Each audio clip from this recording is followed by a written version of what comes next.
Johnny, it's been over a week since Joe Maddon was fired and Phil was hired, and you and I are going to look at what's the same and what's different. We're going to debate if this Angel team is still any good, and we're going to give you our keys for a winning weekend series against the Seattle Mariners. You're locked on with Mike and John, and this is Locked On Angels. You are Locked On Angels, your daily Los Angeles Angels podcast. Part of the Locked On Podcast Network, your team every day.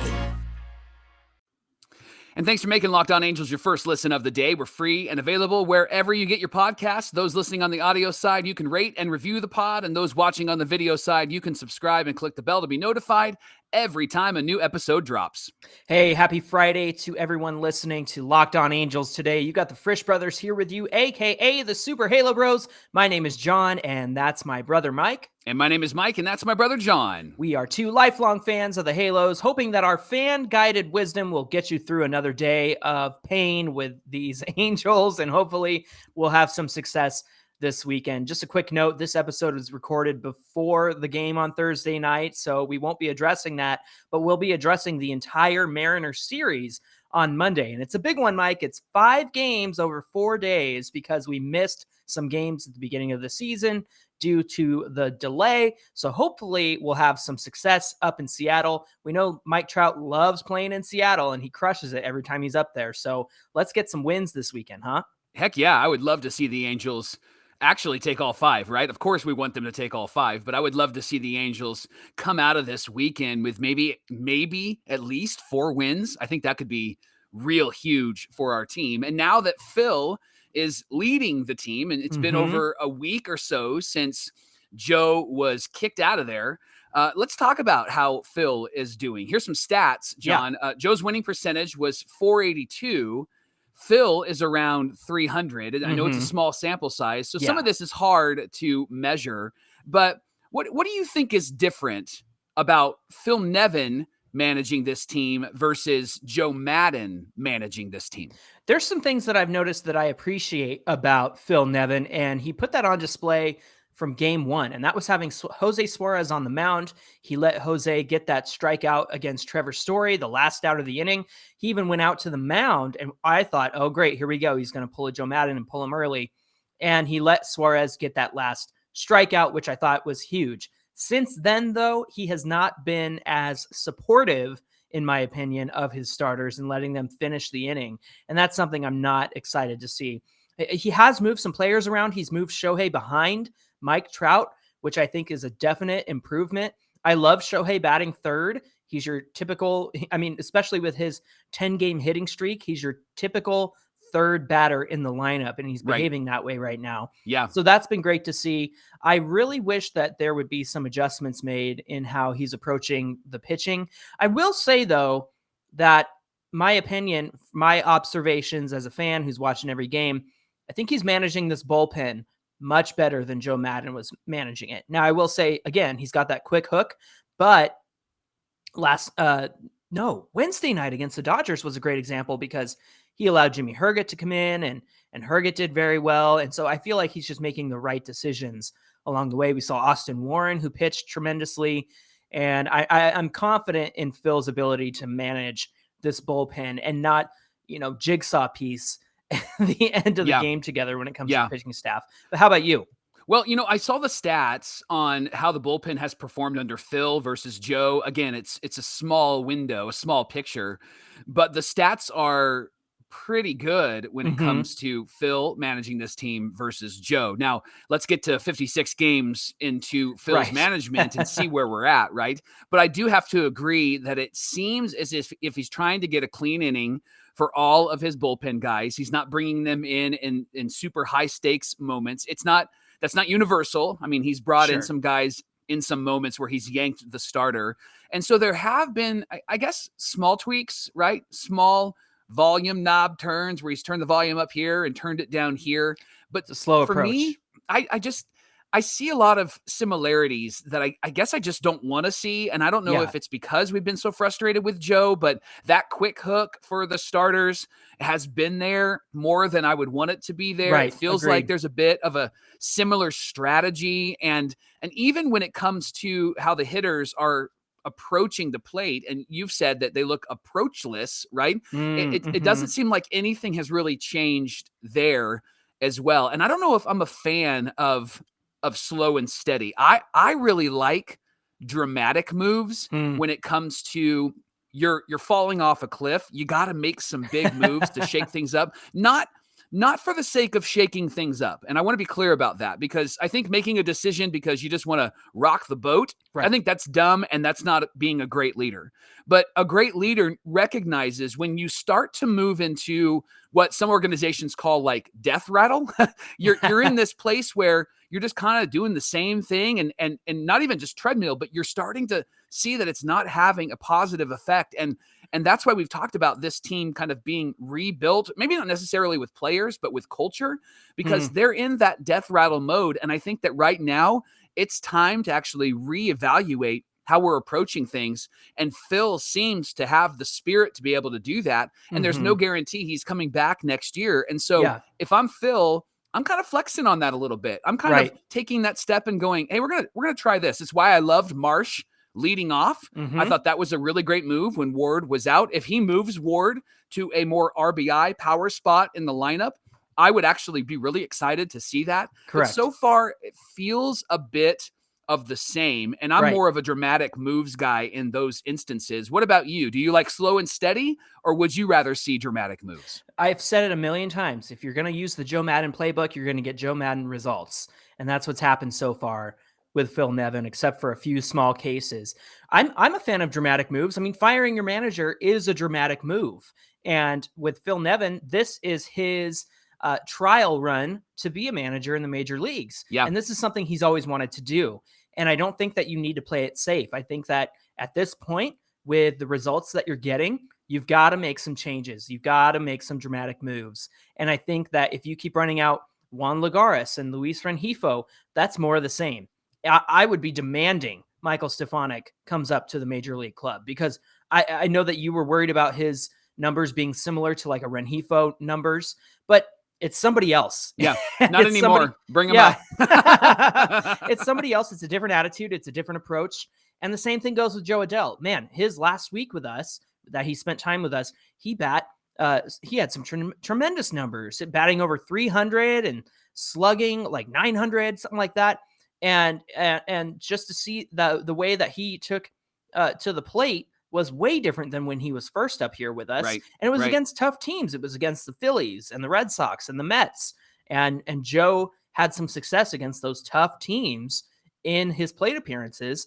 If you need a spark in the offense, I don't know what you're waiting around for, because the guys who are anchoring you down are not going to make a difference. And right now, that's Rengifo, that's Lagares, even Tyler Wade. I love Tyler Wade, and I love the chaos that he brings to the base paths, but he wasn't meant to be an everyday guy. It was going to be David Fletcher at short. Right. It was going to be Matt Duffy at second, and sometimes Tyler Wade, sometimes Andrew Velasquez. And when I just look at this black hole of the 7 through 9 on this team, or the 6 through 9, I should say, it's just does not inspire any confidence. So you and I are of the opinion that there needs to be some lineup changes made in terms of the people we already do have. And I think that we should bring up some players who need to have opportunities in the majors, because this offense needs a major spark. And again, if I'm Phil Nevin, I'm demanding that, because it's not enough to sit on our hands. It's not enough to take a slow and steady approach, because that's not working. And moving slowly away from what you were doing is not going to bring you any success. It's time to turn the page, coach. Turn the page, coach. And I think it's time that we do that. Well, Locked On Angels is brought to you by Athletic Greens, Johnny. Athletic Greens is here for you this summer. It's a supplement called AG1 that actually tastes great. It has a mild tropical taste that you will actually look forward to each morning. So why AG1? With one delicious scoop, you're absorbing 75 high-quality vitamins, minerals, whole food source superfoods, probiotics, and adaptogens to help you start your day right. This special blend of ingredients supports your gut health, your nervous system, your immune system, your energy, recovery, focus, and aging. And AG1 costs you less than $3 a day. It's cheaper than buying all those different supplements that your body needs separately. You've got it all in one nutritional investment with AG1. So go to athleticgreens.com today and start to choose better health. And it gets even better because they have a special deal for you. They're going to give you a free 1-year supply of immune supporting vitamin D. You can't get enough vitamin D. And of course, 5 free travel packs with your first purchase. All you have to do is visit athleticgreens.com/MLB network. Again, that's athleticgreens.com/MLB network to take ownership over your health today. And again, we thank you for making Locked On Angels your first listen of the day. And you may have heard, we have put together a survey to learn more about listeners like you and to make your favorite podcasts even better. This is your opportunity to tell us what you like and don't like about Locked On Podcasts. Go to lockedonpodcast.com/survey right now to get started. Won't take very long, and everyone that completes the survey can qualify for a chance to win one of 10 $100 Ticketmaster gift cards. To take this survey, you go to lockedonpodcast.com/survey, and we really appreciate your help. Okay, Mike, we have to ask the question, are the Angels a good team anymore? We saw some great results coming out of the gate, and then the last 19, 20 games have not been any fun. And so not only do we want to address what the heck happened, but we want to ask the question, is this a good team anymore? How about you start us and then I'll respond? Okay, I'm going to take the no side, and here's why. Our record against the teams that are under 500 versus teams that are over 500 is dramatically different. And I really believe that the reason why we started the season so well was because we did play a softer schedule. Now, you and I have had conversations on this podcast about who we did play, and there were some people that pushed back before we even had that conversation that said, well, wait until the Angels play some really tough teams. Sure. And so we were trying to wrestle through, like, well, is this team any good? And you and I talked about how our hope hit a bit differently, and they were playing reasonably good. I mean, we didn't expect them to start off as great as they did, but we knew that this schedule that we had just gone through was going to be a difficult test for us. And it was more difficult than we anticipated, I think. And over 19 games, we were 2-17. And the teams that we played, you know this, and listeners know this: Yanks, Jays, Phillies, Red Sox, Mets, Dodgers. And it was tough, right? Yes. And here's a stat that I thought was really interesting, and I'm going to mispronounce this. So the theorem that I'm going to mispronounce is called what again, John? Try to say it, and then I can help you. Is it Pythagorean?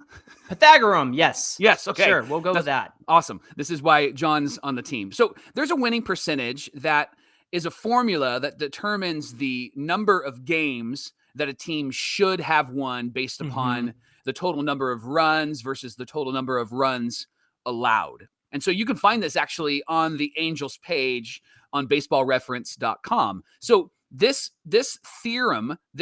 theory formula actually said that we should be at 500 right by now. Yes. Got it.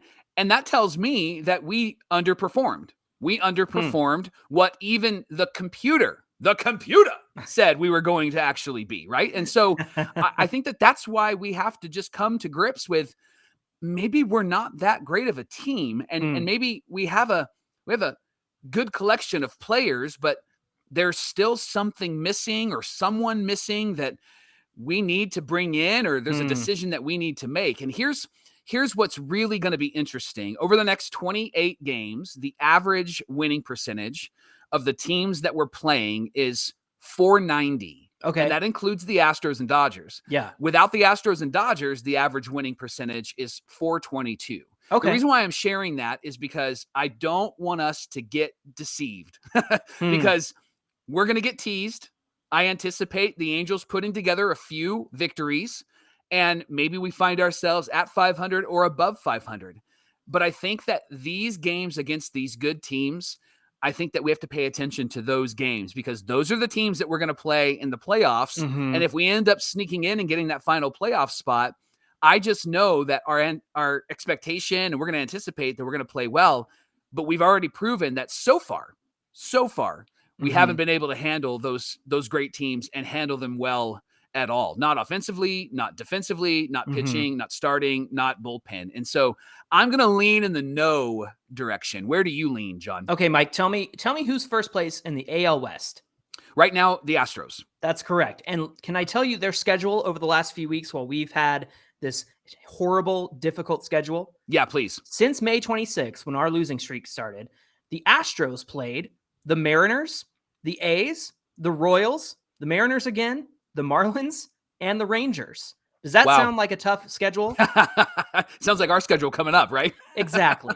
Let me tell you what they went. 1-2 against the Mariners, 3-0 against the A's, 2-1 against the Royals, 1-2 against the Mariners, 1-2 against the Marlins, and 2-1 against the Rangers. So they had kind of a mixed bag there. It was a winning record, but it was kind of a mixed bag against some teams that you and I agree that we should be beating. And I also think that the Astros should be beating because for sure. we can fully admit that the Astros are a good team. So let me just say, we've played some hard teams recently without all of our guys. Rendon missed most of that 14-game or that 12-game losing streak before Joe Maddon was fired. And we missed Taylor Ward at some point during that time. So we've been down our typical players. Of course, Fletcher's been out for a while, and he probably won't be back until after the All-Star break. And he's an important part of this team as well. So I just think that with the schedule that the Astros have coming up, where they're playing the Yanks and the Mets, and they're playing against us, they're going to have it a little bit harder. We're going to have it a little bit easier. And then we have 6 games against them in which we choose our own destiny. Yeah. And now I'm not saying that we're going to roll over them, but I'm saying if this team wants to be in contendership, they're going to have to roll over those Astros, and they're going to have to play up to them and be successful. So all I'm trying to say is these next games give us the chance to get right again, to get back into our groove. I understand that we probably had it a little bit easy at the beginning of the season. We did play some teams like the White Sox who were underperforming and should be performing better than they were. Yeah. And that's a good example of, hey, we played tough teams. Those tough teams just weren't very good at the moment.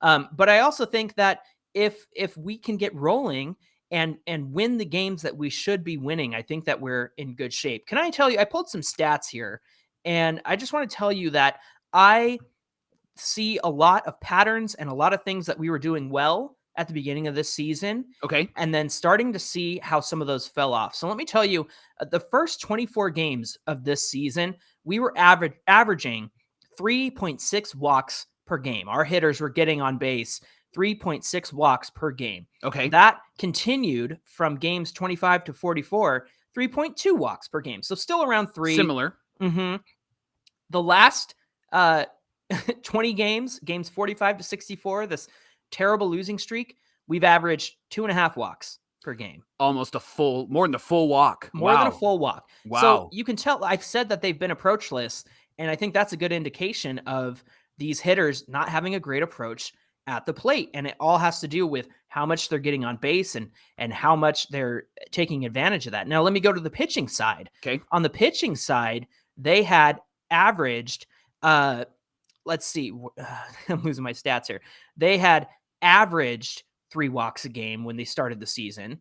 That actually went down to 2.8 during the middle stretch of games 25 to 44. And over the last 20 games, they've given up 3.6 walks per game. Wow. So now our walks went down, and the pitching walks went up. Is that the full starting staff and bullpen? Correct. Okay. Yes. So we actually went up a walk, and we dropped a walk. Yeah. Wow. In offense. Yeah. In offense. Okay. Okay. And then I'm looking at the number of home runs that they've given up. And it was one. They averaged 1 per game at the beginning of the season. They averaged around that 0.9. So still about 1.4 in the last 20 games. So 1.5 home runs in the last couple games. And then there's this too, the earned runs. Let me take you back actually to how many runs we were averaging at the beginning of the season on offense. 4.6 runs per game. That actually went up to 5.1 runs per game during games 25 to 44. So that was May 3rd to May 24th. Once the losing streak happened, we averaged 3 runs per game. Now, conversely, the pitching staff in the beginning of the season was giving up 3.6 earned runs per game. That actually went down to 3 runs per game Over the last 20 games during this losing streak, 5 runs per game. Almost Wow. 2 more runs per game this team was giving up. So all I'm saying is there's a good team under there. They have lost their way. And I think that the beginning of the season is an indication of that. The approaches have to change at the plate. Somebody has to have a conversation with these hitters, the Jeremy Reed or Paul Sorrento. They need to talk to these players, and I'm sure they are. But something has to change, and it goes back to our conversation about Phil Nevin. Something has to change. They have to make dramatic moves. They have to change their approaches at the plate, and they have to give their starters run support. And these starters who have given up 5 earned runs a game over the last 20 games, they can't have those first inning, second inning blowups like we saw with Reed Detmers, we saw with Michael Lorenzen. Remember, Lorenzen gave up 5 to the Phillies in the first and then cruised through the rest of the game. And we just can't keep digging ourselves into a hole in the first inning. And like the other night, Syndergaard kept it to 1 run when he got himself into a mess, a bases loaded mess, and walked in a run. And we couldn't score 1 run. We couldn't come back. And it ended up being 2-0. And that's just really sad offense. So by all indications, I'm taking the route that we are going to be okay. We've played some hard teams. I think that we could take advantage and roll through this next part of the schedule. And I understand facing the Astros, facing the Dodgers, those are going to be the teams that we get up against in the playoffs. But let's get to the playoffs first. And even if we beat up on small teams that aren't much of a threat, and that gets us some wins to get us in the playoffs, I'll take it, because when you're in the playoffs, it's a whole different ball game. You've got to win 3 games, and then you've got to win 5 games, and then you move on to the next guy, right? And so I just think that your entire approach will change once you're in the playoffs. So I'm hopeful, and I hope that we can roll over these teams over the next few weeks. Those are some good stats. In fact, our friends at BetOnline have some really good props and odds, and I guarantee you that maybe they wouldn't admit it, but some Angel fans may have made some money with BetOnline betting against the Angels over the last few weeks, right? And so please don't continue to do that. But if you want to make some money, that might be a good way to go. BetOnline.net is actually our sponsor of the show today, and they're your number one source for all your betting stats and sports info. You can find all the latest sports developments, news, odds, including this year's basketball matchup, championship matchup, NHL Hockey Conference Finals, and the Stanley Cup. Also, Major League Baseball, and of course, the fighting news from MMA, UFC to boxing. BetOnline is your continued source for all your sporting wagering information, including live betting, esports, and more. Head to the website today or use your mobile device to learn more about the trends and actions. BetOnline is where the game starts. All right, Mike, it is Friday, and it's time for our keys to a winning weekend series against the Mariners. We love to provide a song for our listeners to check out and connect to the strategy that the Angels should have this weekend. So why don't you start us out? All right, so I picked Dancing in the Dark by Bruce Springsteen. All right.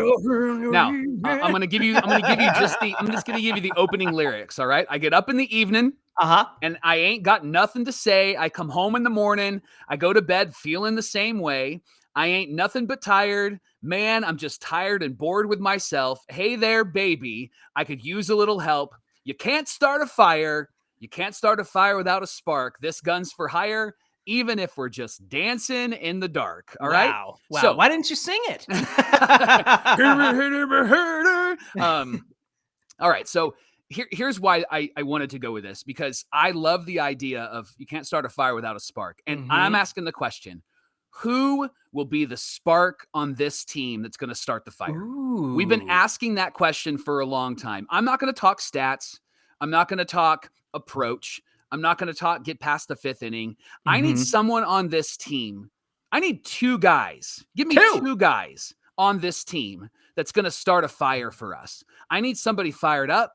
I need somebody who's going to address people in the dugout like Ohtani did the other night with Stassi. I need somebody who isn't just going to make a great play, but I need somebody who's going to tell the boys that this is unacceptable. I need someone to get in front of a microphone after the game and talk to Erica Weston and tell her what's happening in that locker room. I need somebody who's going to sit down with Gooby and say, we're as mad as we can be, and we're mad like the fans are, and we're really trying to adjust. I need a spark, right? This is a Star Wars reference. Poe Dameron. We need a spark that will burn the First Order down. That's what we need, right? And so that, and somehow the Emperor has returned. yes, The worst line in Star Wars history. Yeah.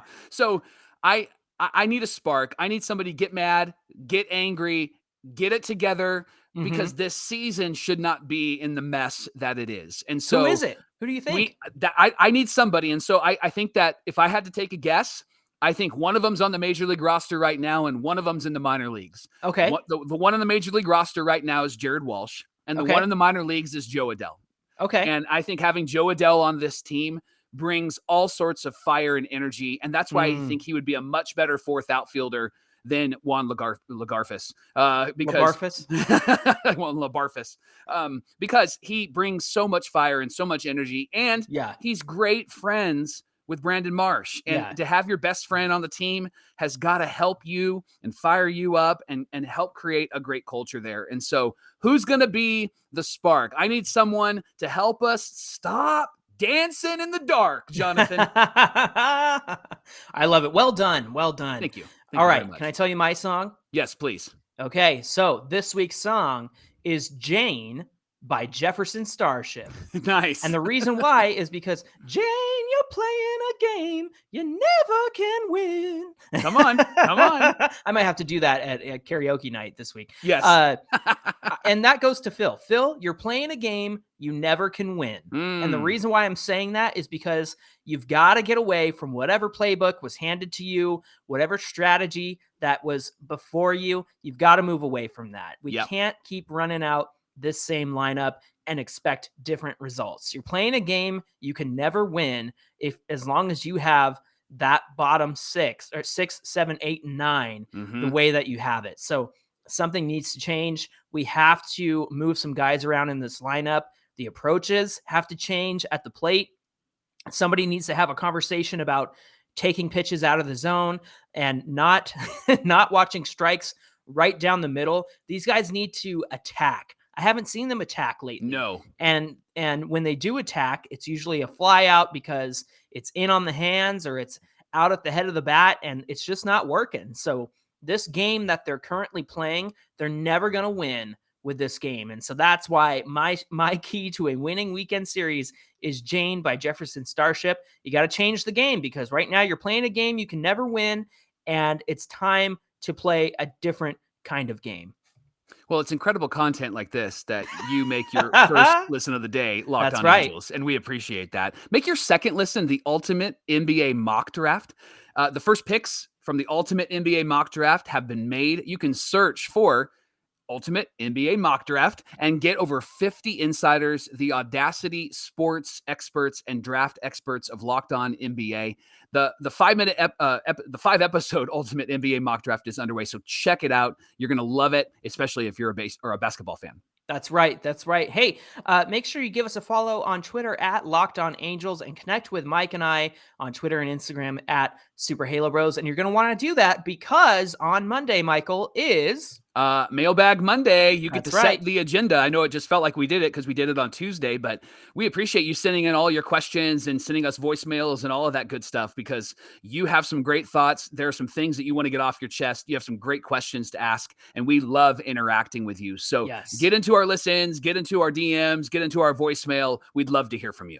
Yeah, let's put that voicemail number up on the screen, 714-409-6396. If you're listening on the audio side, that number is in the episode description for you.